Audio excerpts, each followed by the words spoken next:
এনিভিউ চাইথকা প্ৰতিগৰাকী দৰ্শকক স্বাগতম জনাই ষ্টুডিঅত মই শৰৎ গায়ন আৰু আজি ৰাতিপুৱাৰ প্ৰথমটো খবৰ লৈ আহিবলৈ চেষ্টা কৰিছো।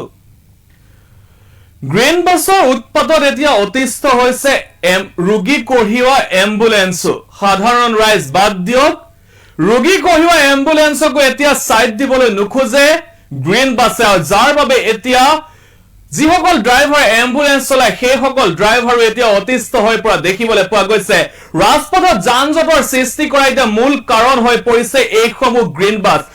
আইন কানুন একো নামানে গ্ৰীণ বাছে কাৰ আশীৰ্বাদত এনেধৰণৰ কাৰ্য সংঘটিত কৰি আহিছে সেয়া কিন্তু গ্ৰীণ বাছ চলোৱা ড্ৰাইভাৰ সকলৰ কাৰণে এক ডাঙৰ প্ৰশ্ন, কিয়নো এতিয়া কোনো যান বাহন আৰক্ষীকো বুঢ়া আঙুলি দেখুওৱা দেখিবলৈ পোৱা যায় গ্ৰীণ বাছৰ ড্ৰাইভাৰক। আমি জনাবলৈ চেষ্টা কৰিছো এই মুহূৰ্তে খবৰ আমি জনাবলৈ চেষ্টা কৰিছো আপোনালোকৰ আগামী দৃশ্যাংশ আমি আপোনালোকক দেখুৱাই আছো কিদৰে গ্ৰীণ বাছে বৰ্তমান সময়ত হাৰাশাস্তিৰ সৃষ্টি কৰা দেখিবলৈ পোৱা গৈছে। একাংশ গ্ৰীণ বাছৰ ড্ৰাইভাৰে কোনো ধৰণৰ আইন কানুন নামানা দেখিবলৈ পোৱা গৈছে, যিহেতুকে গ্ৰীণ বাছসমূহ চৰকাৰী বাছ বুলি কয়, অৰ্থাৎ আসাম ষ্টেট যেহেতুকে অসম পৰিবহন নিগমৰ সেই বাছসমূহ আৰু সেই কাৰণে এনেধৰণৰ অটপালি সৃষ্টি কৰা দেখিবলৈ পোৱা গৈছে ৰাজপথত। আৰু আমি সেই দৃশ্যাংশ দেখুৱাই আছো অকল কেৱল যে যি সাধাৰণ ৰাইজৰ কাৰণে সমস্যাৰ সৃষ্টি কৰিছে তেনেকুৱা নহয়, এতিয়া কিন্তু ৰোগী কঢ়িওৱা এম্বুলেন্সৰ কাৰণেও সমস্যাৰ সৃষ্টি হৈ পৰিছে এইসমূহ গ্ৰীণ বাছ, কিয়নো এইসমূহ গ্ৰীণ বাছে মাজ ৰাস্তাত গাড়ী ৰখা দেখিবলৈ পোৱা যায়, মাজ ৰাস্তাত গাড়ী পাৰ্ক কৰা দেখিবলৈ পোৱা যায়। যিসমূহ বাছ সেই বাছসমূহ মাজ ৰাস্তাতে ৰখাই দিয়া দেখিবলৈ পোৱা যায়, যেতিয়াই মন যায় তেতিয়াই যাত্ৰী উঠাবলৈ এইসমূহ গ্ৰীণ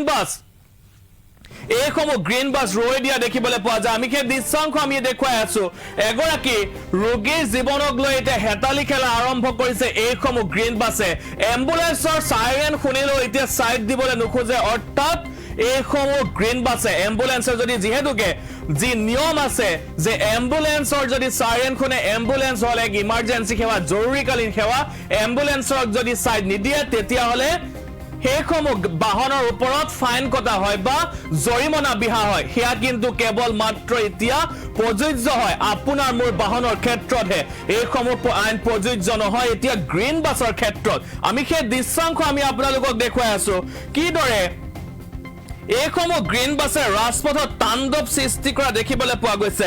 কেৱল মাত্ৰ যে সাধাৰণ ৰাইজ অতিষ্ঠ হৈছে তেনেকুৱাও নহয়, এতিয়া কিন্তু যিসমূহ ৰোগী কঢ়িওৱা এম্বুলেন্স আছে সেই এম্বুলেন্সসমূহ এতিয়া হাৰাশাস্তিৰ সন্মুখীন হ'বলগীয়া হৈছে, গ্ৰীণ বাছৰ উৎপাতত হাৰাশাস্তিৰ সন্মুখীন হ'বলগীয়া হৈছে। আমি সেই দৃশ্যাংশ আমি দেখুৱাই আছো, এগৰাকী এম্বুলেন্সৰ ড্ৰাইভাৰ তেখেতে এগৰাকী ৰোগী কঢ়িয়াই লৈ গৈ আছে, কিন্তু এইসমূহ গ্ৰীণ বাছে যেন এতিয়া ৰাস্তা এৰি দিবলৈ নিবিচাৰে, সমগ্ৰ ৰাস্তাটো যেন তেওঁলোকৰ পৈতৃক সম্পত্তি, সম্পূৰ্ণ ৰাস্তাটো কেৱল লাগে এতিয়া গ্ৰীণ বাছৰ ড্ৰাইভাৰক। আমি সেই দৃশ্যাংশ দেখুৱাইছো, আমি এম্বিয়েন্সৰ মাধ্যমত দৃশ্যাংশ দেখুৱাই ল'বলৈ চেষ্টা কৰিছো।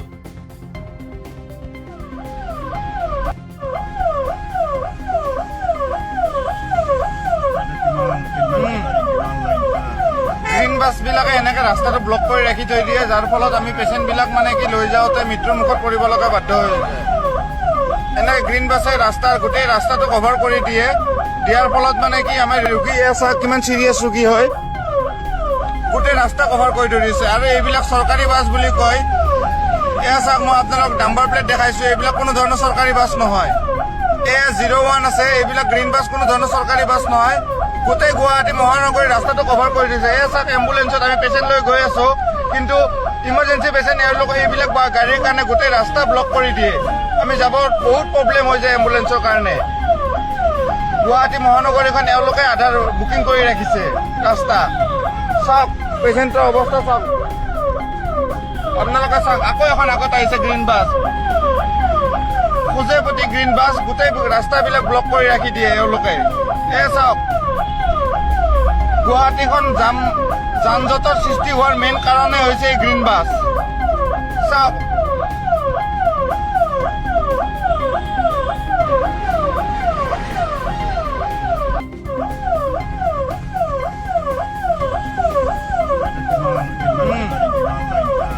গ্ৰীণ বাছবিলাকে এনেকে ৰাস্তাটো ব্লক কৰি ৰাখি থৈ দিয়ে, যাৰ ফলত আমি পেচেণ্টবিলাক মানে কি লৈ যাওঁতে মৃত্যুৰ মুখত পৰিব লগা বাধ্য হৈ যায়। এনেকৈ গ্ৰীণ বাছে গোটেই ৰাস্তাটো কভাৰ কৰি দিয়াৰ ফলত মানে কি আমাৰ ৰোগী চাওক কিমান চিৰিয়াছ ৰোগী হয়, গোটেই ৰাস্তা কভাৰ কৰি ধৰিছে। আৰু এইবিলাক চৰকাৰী বাছ বুলি কয়, এয়া চাওক মই আপোনালোক নাম্বাৰ প্লেট দেখাইছোঁ, এইবিলাক কোনো ধৰণৰ চৰকাৰী বাছ নহয়। এয়া 01 আছে, এইবিলাক গ্ৰীণ বাছ কোনো ধৰণৰ চৰকাৰী বাছ নহয়। গোটেই গুৱাহাটী মহানগৰীৰ ৰাস্তাটো কভাৰ কৰি দিছে। এয়া চাওক এম্বুলেঞ্চত আমি পেচেণ্ট লৈ গৈ আছোঁ, কিন্তু ইমাৰ্জেঞ্চি পেচেণ্ট এওঁলোকে এইবিলাক গাড়ীৰ কাৰণে গোটেই ৰাস্তা ব্লক কৰি দিয়ে। আমি যাব বহুত প্ৰব্লেম হৈ যায় এম্বুলেঞ্চৰ কাৰণে। গুৱাহাটী মহানগৰীখন এওঁলোকে আধাৰ বুকিং কৰি ৰাখিছে ৰাস্তা। চাওক পেচেণ্টৰ অৱস্থা চাওক, আপোনালোকে চাওক আকৌ এখন আগত আহিছে গ্ৰীণ বাছ, খোজে প্ৰতি গ্ৰীণ বাছ, গোটেই ৰাস্তাবিলাক ব্লক কৰি ৰাখি দিয়ে এওঁলোকে। এই চাওক গুৱাহাটীখন যান জঁটৰ সৃষ্টি হোৱাৰ মেইন কাৰণেই হৈছে এই গ্ৰীণ বাছ। চাওক